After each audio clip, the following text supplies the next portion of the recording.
siguieron secuestrando, siguieron asesinando.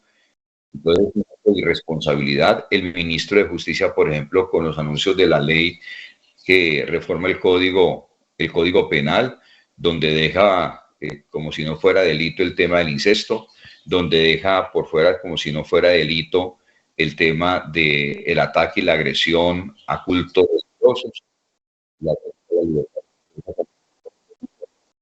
el hecho de que hayan criminales que salen a las 8 de la mañana a trabajar y a las 6 de la tarde regresan otra vez a la cárcel, realmente no tiene ningún sentido. Y la reducción a 30 años de la pena máxima de los máximos crímenes perversos en la sociedad, la propuesta de bajarlo de 60 años a 30 años, pues no tiene realmente ninguna presentación. Creo que el alto comisionado para la paz también está jugando un papel desastroso. No tienen una calidad o una claridad sobre los temas de la anunciada paz total. Se indicaba inicialmente que eran unos acuerdos con grupos al margen de la ley que tendrían un tinte de carácter de lucha bélica por la parte política, el pensamiento político, y que solamente era a través de abogados o de juristas representantes de las bandas criminales o grupos narcotraficantes, pero no ha sido así. O sea, pretender haber liberado a 16 miembros del Clan del Golfo, que es un grupo criminal, que es un grupo de asesinos, narcotraficantes, es terrible, el hijo de la gata. Es decir, y ese papel de Juan Fernando Petro en esos procesos, digamos, en esos temas con el alto comisionado para la paz, pues dejan mucho que desear. Me estoy hablando, por ejemplo, la desastrosa gestión de la señora de la ICBF, amiga personal de Verónica Alcócer, que simplemente regando maticas un día se le encuentra para ofrecerle el Instituto Colombiano de Bienestar Familiar. Me parece que ese tipo de cosas no tienen ningún sentido y creo que el gobierno arranca de esta manera, no siendo el gobierno del cambio, sino el gobierno del desastre y del caos para Colombia. Mire, yo pienso que al debate le hacemos un gran aporte si dejamos la parte de pasiones personales. El funcionario público debe responder en su gestión. Yo, en el caso mío, yo no tengo como objetivo a ningún ministro, ni objetivo a ninguna cartera, ni a ninguna persona. Me parece que son actos muy bajos para enfrentar el debate político o de o un análisis frente al desempeño de un funcionario. Mis conceptos son completamente objetivos y tienen que ver con criterios técnicos. El tema de si es hombre o es mujer, para mí es detestable tanto el machismo inclusive el feminismo. Son dos fuerzas que han dividido la sociedad sin ningún sentido. Y aquí lo que tenemos que hablar es el respeto tanto por el hombre como por la mujer, valorar sus virtudes, sus talentos, sus capacidades y respetar ese desempeño.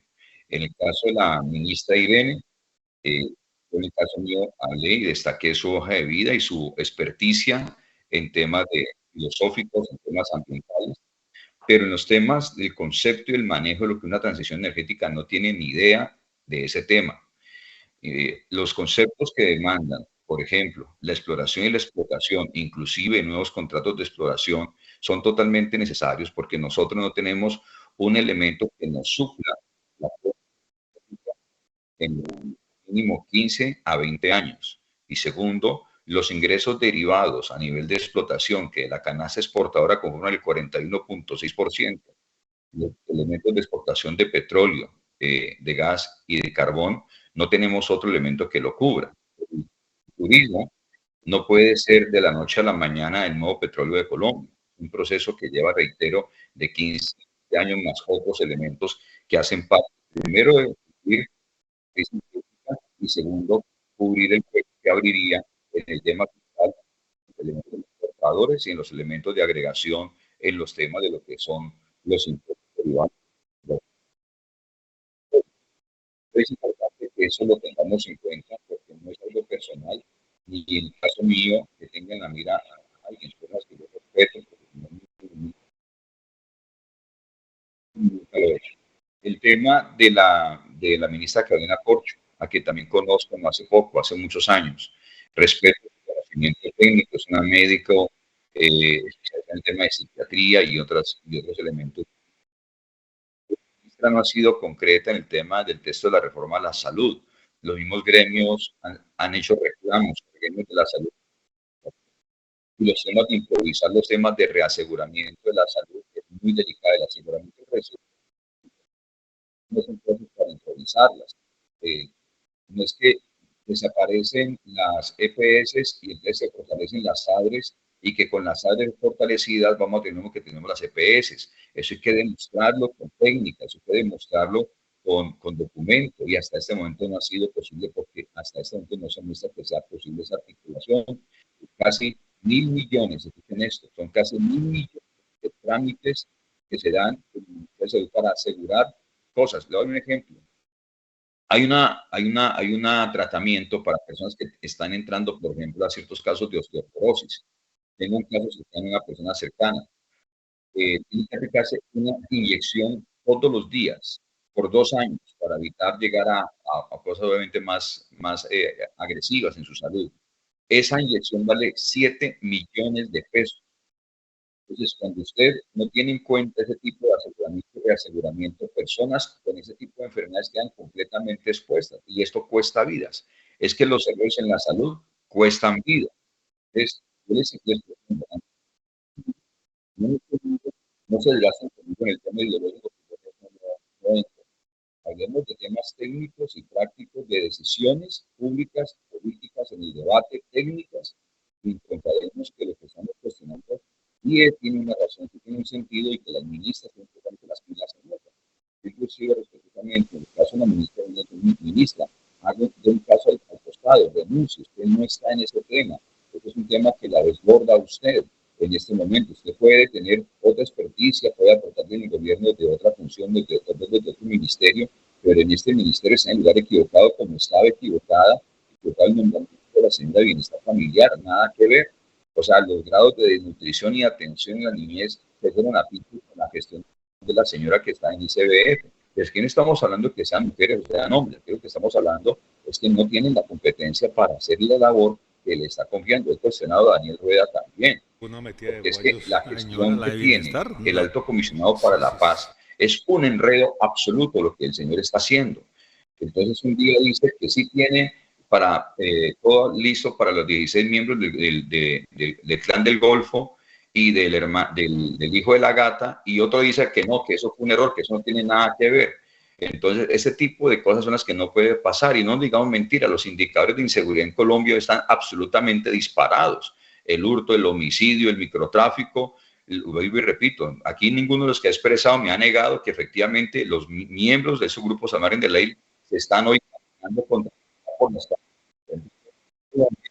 y eso no está bien. O vamos a negar lo que es evidente simplemente porque el concepto ideológico esté por encima de los hechos reales de la vida. Eso no puede ser, ese fanatismo ideológico no nos puede superar la gobierno y la crítica del mismo. Bueno, primero, miremos digamos, la parte telonera, el telón que antecede las nuevas reformas esperadas de salud, pensión y la parte laboral. ¿Qué telón le antecede? No están dejando bien paradas a Colombia. Los conceptos, por ejemplo, del Ministerio de Minas y Energía ya nos aboca a perder más o menos un 36 a 40% de inversión en los temas de exploración y explotación de petróleo que hubieran estado destinados para el país. Esa inversión se va a ir para países como el Ecuador. Eso nos anticipa que para las siguientes reformas va a haber un hueco fiscal hacia siguientes años que debe ser considerado, y porque el turismo no va a alcanzar a compensar esa pérdida de ingresos fiscales. Así que ese es un primer punto en la parte telonera que tiene que ser considerado porque es lo que financia la reforma social. Las reformas sociales no se autofinancian, se financian de otras reformas como por ejemplo las reformas tributarias o en este caso las políticas en temas de minas y energía. Otra, para entrar a esas 3 reformas sociales. La reforma tributaria, por ejemplo, encareció productos de la canasta familiar, que hace que la capacidad adquisitiva de los colombianos evidentemente se reduzca. Hoy dice que en este caso se dice no, concretamente los hechos son pasó de 13.000 pesos en promedio a 20.000 pesos corrientazo, por ejemplo. Insostenible los temas de los precios de los productos y los alimentos. Hoy la vida es mucho más cara en Colombia.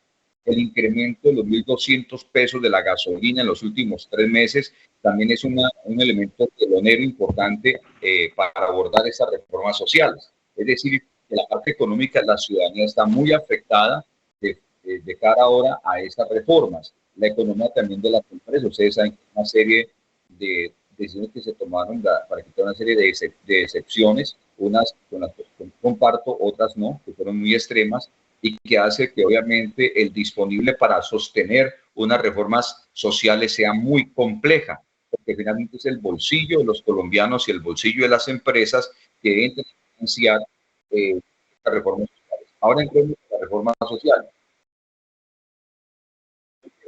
Antecede que no es nada positivo.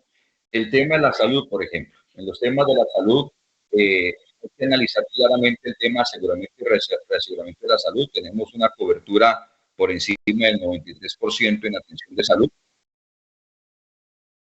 Un acuerdo, un ajuste a la unidad por capitación. Estoy de acuerdo con la ministra, porque la unidad está atrasada desde 2015. En el 2015 hicieron la ley estatal de la salud como derecho fundamental y se les olvidó nada más, nada menos que actualizar la unidad por capitación para atender esos servicios adicionales que se demanda del derecho como de la salud como derecho fundamental. Así que allí está necesidad de ajuste y por esa razón los temas de las EPS no es tan fácil, es un tema que tiene que añadirse con responsabilidad y esperamos que en el texto ya esté considerado que debe haber una garantía en el sistema de aseguramiento y reaseguramiento para que no tengamos líos en ese sentido en la salud, podamos mejorar la eficiencia, podamos mejorar la fiscalización, podamos mejorar la auditoría, podamos mejorar la eficiencia de los procedimientos, podamos mejorar la calidad de servicio, podamos mejorar la parte tecnológica de los servicios de salud para evitar burocracia en la mitad y tanta demora para el usuario, y en eso hay que apoyar esta reforma, porque en eso creo que tenemos que mejorar a la región, a los pueblitos nuevas, porque los pueblitos no tienen acceso a servicios y tecnologías nuevas, y eso hay que ser conscientes, y es serio y es delicado, y hay que ayudar con eso. Los temas, pero lo que no podremos acompañar en la salud, que es algo ya muy grave, es una simple y llanamente estatización del tema de aseguramiento, reaseguramiento, una pretensión en eso, somos ineficientes en eso y nos perderíamos 30 años en ese proceso. El tema pensional, por ejemplo, es muy delicado porque no está bien pensar que el gobierno tenga que tome la decisión de que tome para el primer pilar los 3 o 4 primeros salarios mínimos que venga un trabajador, meterlo al sistema de salud de Colpensiones y a partir del quinto salario lo tenga que meter a un fondo privado. Eso no es así, porque la persona es libre de tomar su decisión a qué fondo quiere, si lo quiere en Colpensiones o lo quiere en fondo privado. Los que ganan hasta 4 salarios mínimos pueden estar en Colpensiones. Los que ganan más de 5 vayan a fondos privados. Eso él lo puede decir. Él podría llegar a decir eso. Pero lo que no puede pasar es pretender que casi que por decreto, el trabajador que tiene sus derechos adquiridos tengan que de manera simplemente por el concepto del Estado, sin que él tenga libertad para decidir. Y obviamente estoy de acuerdo que en la parte pensional no se pueden seguir subsidiando las altas pensiones. Las altas pensiones no se pueden seguir subsidiando porque no tienen de dónde.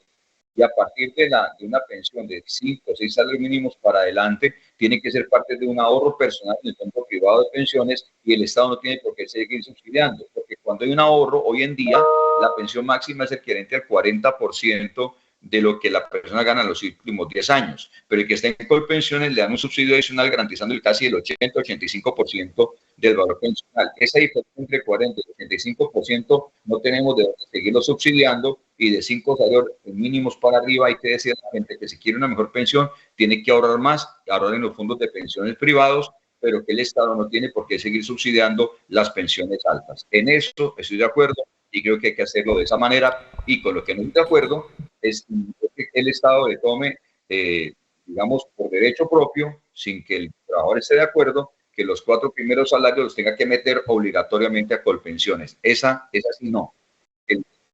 El trabajador debe ser libre para tomar esa decisión. Y en el tema laboral, mucho ojo, porque la ministra que no ha generado un solo empleo en la vida, la señora ministra de Trabajo, tenemos el bendito enredo de que ahora vamos a cambiar las reglas de juego, una reforma tributaria muy fuerte, tanto para las personas naturales como para las personas jurídicas, pero además de eso, si le vamos a meter la mano a más recargos y a más cosas en el tema laboral, no vamos a flexibilizar la parte laboral, nos vamos a quedar por fuera de competitividad frente a otros países, y en vez de generar más empleo, generamos menos empleo y hacemos que inversionistas, en vez de invertir aquí en Colombia por el alto costo laboral que ella pretende meter en Colombia otra vez, un alto costo laboral, esas inversiones se las van a llevar para otros lados, y así no, entre otras porque están diciendo, ¿no? Una reforma tributaria que dice 40% de impuesto adicional por la parte de los aranceles para los productos importados, en especial la parte de vestuario. Entonces, todo eso en la reforma laboral hay que tener cuidado, porque no estamos solos, es un mundo que está globalizado, que tiene elementos de competitividad. Entonces, no siempre la medicina sana al enfermo, y a veces cuando se aplica mal la medicina acaba de matar al enfermo. Yo creo que en la parte laboral es dar garantías, expresar garantías, sobre todo a la parte médica, que están vueltos nada, eso es histórico. Los médicos de Colombia y las enfermeras y los profesionales médicos en el país no tienen garantías, a esas garantías hay que darlas. También estoy de acuerdo con que se den las garantías de que si una persona está 3 o 4 meses, sea considerado un trabajo que está vivo, pues se le garantice su contrato porque se necesita, pero también las económicas solamente requieren 3 meses y no hay cómo garantizarle más porque la actividad económica se acaba a los 3 meses. No irnos a los extremos, ver cada caso en particular, no salimos de un escenario de competitividad para evitar la destrucción de empleos y la fuga de inversión extranjera o inversión nacional hacia otros países. Por John Milton. Y apostarle a lo que está diciendo el pro, yo coincido con él en eso. Yo creo que si todos nos juntamos en un sentido crítico, constructivo, objetivo, integrador, vamos a poder tener mejoras en el país. Lo que no nos puede pasar es que las pasiones ideológicas de cualquiera de las manifestaciones ideológicas en el país estén por encima de la practicidad y la responsabilidad que demanda la población colombiana, que como bien lo dice, en más de un 85% son de estrato 1, estrato 2 y estrato 3, y no podemos nosotros ser ligeros, ser muy conscientes de eso para no generar más frustración y más frustración en la ciudadanía. Yo creo que es el gran reto que tenemos todos. De mi parte, cuenten.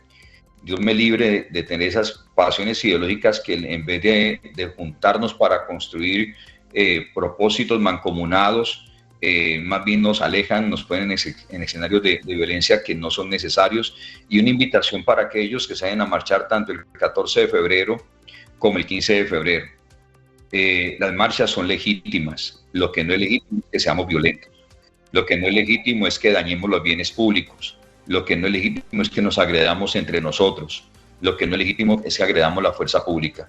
Yo les pido, tanto 14 de febrero como 15 de febrero, manifestemos nuestras ideas. Yo voy a marchar el 15 sobre todo porque voy a trabajar con el primatón para mover el referendo por la vida, por la defensa de la vida de la Concepción. Pero yo creo que para yo hacer un firmatón no tengo que ofender a nadie. Yo para pedir una firma creo que lo puedo pedir con respeto y aceptar que alguien firme o que alguien no firme. Y así como es el caso mío y así a esa conciencia saldremos el día 15, que todos salgamos con esa conciencia. Vamos a construir nación desde las diferencias, con respeto, pero sin violencia entre nosotros. Mi llamado y agradecerles mucho este espacio de participación.